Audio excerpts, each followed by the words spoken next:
Sheriff's daughter slipped into his cabin. He lost all control in the dead of night. A thunderous gunshot cracked through the rugged canyons of Silver Creek County, yanking me straight out of my fitful sleep like a lasso around my neck. My heart slammed against my ribs as I bolted upright in the narrow cot, my hand already closing around the cold steel of my Remington revolver. Sweat beaded on my forehead, mixing with the dust that never seemed to settle in this god-forsaken cabin perched on the edge of nowhere. I'd chosen this spot for its isolation, high up in the Badlands of New Mexico territory, where the wind howled like lost souls and the stars watched without mercy. But isolation didn't mean safety, not for a man like me, Wyatt Harlan. With a price on my head and shadows dogging my every step, I cocked the hammer, my eyes straining against the pitch-black darkness beyond the cracked window. Was it the sheriff's posse finally catching my scent? Or some two-bit rustler thinking he'd stumbled on easy pickings? My mind raced through the possibilities, each one ending in blood mine, or theirs. The air smelled of sagebrush and impending rain, thick with the tension that had become my constant companion since that bloody mess in Silver Creek 2 years back. I'd been running ever since, shedding names like a snake sheds skin, but the ghosts, they stuck around, whispering in the quiet hours. The door creaked open slowly, sliver of moonlight slicing through the gap like a knife's edge. I leveled the revolver, finger itching on the trigger. "Show yourself," I growled, my voice low and rough from disuse. But the figure that slipped inside wasn't some grizzled lawman or hired gun. It was her Isabella Ramirez, the sheriff's daughter, stepping into the flickering glow of my lantern like she'd walked straight out of one of my fevered dreams, my breath caught in my throat. She was a vision in the dim light, her dark hair cascading loose over her shoulders, catching the lantern's amber hue. Her riding skirt hugged her curves. Dust streaked from the hard ride up the canyon, and her blouse white cotton. Simple, but clinging just enough to remind a man of what lay beneath Rose, and fell with her ragged breaths. Those eyes, deep brown, like the rich earth after a storm, locked onto mine with an intensity that made my pulse thunder louder than that gunshot ever could. Isabella, the one woman in this whole forsaken county who could unravel me with a single glance, the one I'd sworn to forget but couldn't shake from my thoughts. "What in God's name are you doing here?"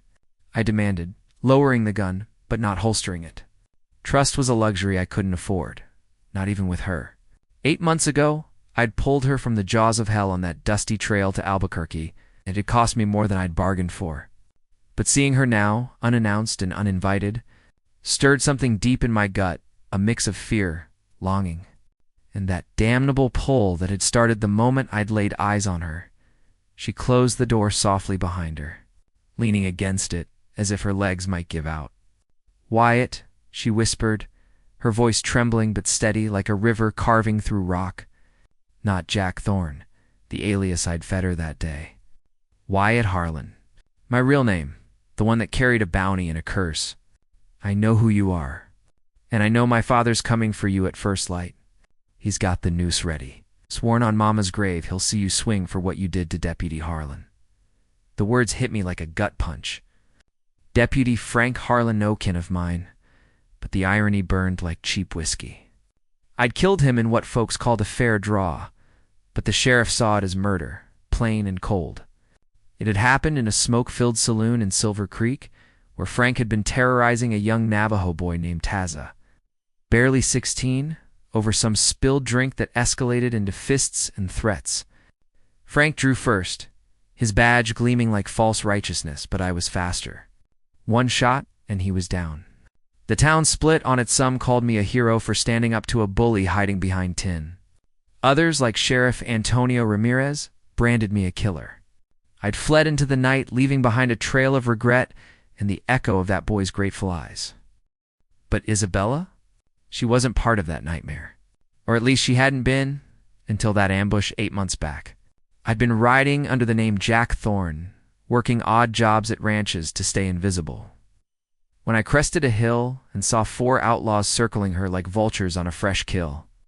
They were rough, type-scarred faces, bandanas pulled low, guns slung easy on their hips. One of them, a lanky bastard with a missing tooth, had her pinned against her horse, his hands groping where no man had a right. Her screams cut through the dry air, raw and desperate. I didn't think twice. Spurring my horse forward, I fired 2 warning shots into the dirt at their feet, kicking up dust clouds that made them scatter like rats. Back off. I'd bellowed, my voice carrying the authority of a man who'd seen too much violence to flinch. The leader turned, spitting tobacco and drawing his pistol. But I dropped him with a shot to the leg. Not lethal, but enough to send the message. The others bolted, leaving their wounded pal writhing in the sand. Isabella had slumped against her horse, her dress torn at the shoulder, revealing the smooth, sun-kissed skin of her collarbone, marked with bruises blooming like dark flowers. Blood trickled from a gash on her arm where one of them had slashed her with a knife. I dismounted, approaching slow, hands visible. Easy now, miss. They're gone. You hurt bad? She'd looked up at me then, those eyes wide with shock and something else gratitude. Maybe, or the spark of connection that hits you like lightning in a dry spell. I think so, she'd stammered, her voice accented with the soft lilt of her Mexican heritage, passed down from her mother who'd crossed the border years ago. I tore a strip from my shirt, bandaging her wound with hands that surprised even me in their gentleness. Killer's hands calloused from triggers and reins, but in that moment, they trembled like a boy's. Who are you? She'd asked, wincing as I tied the knot. Jack Thorne? I'd lied, the name rolling off my tongue, easy. Just a drifter passing through. She'd nodded, but her gaze lingered, searching my face as if memorizing every line. Thank you, Jack. I owe you my life. I'd helped her mount up, her hands brushing in a way that sent a jolt through me, warm and unwelcome. Ride safe, miss, and forget you saw me. Then I'd vanished into the scrub, heart pounding not from the fight, but from the way she'd looked at me like I was something more than the outlaw I knew myself to be. Back in the cabin, that memory crashed over me like a flash flood, drowning out the present for a heartbeat. Isabella stood there now, not the damsel from the trail, but a woman who'd tracked me down, pieced together my lies like a quilt from scraps. How'd you find me? I asked, my voice gruff to mask the turmoil inside. Part of me wanted to shove her out the door, send her back to the safety of her father's ranch. The other part, the foolish, aching part, wanted to pull her close and never let go. I've been watching you, she admitted, stepping closer, the floorboards creaking under her boots. The lantern light danced across her face, highlighting the high cheekbones and full lips that had haunted my nights. At the Dawson Ranch, you think you blend in, Wyatt, keeping your head down, mending fences and breaking horses like any other hand. But I recognize youth the way you carry yourself, that scar on your jaw, I don't know from what, but it's the same.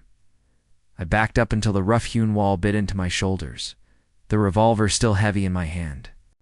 You shouldn't be here, Isabella. Your pa's the law in these parts. If he finds out he thinks I'm at Aunt Rose's in town, he's helping with the quilting bee. A wry smile tugged at her lips, but her eyes were serious, pleading. I rode out after supper, told him I'd be back by morning, but I had to come. I couldn't let them hang you without telling you? Telling me what? My throat went dry as she closed the gap, her scent desert lavender and leather wrapping around me like a noose. I didn't mind that I know the truth about Deputy Harlan. It wasn't murder. Taza told me everything, how Frank was beating him senseless, how you gave him a fair chance to back down. You're not the monster they paint you as. Her hand reached out, fingers brushing my stubbled jaw, sending sparks racing down my spine. I caught her wrist, not hard, but firm enough to stop her. Her pulse hammered under my thumb, matching the frantic beat in my chest.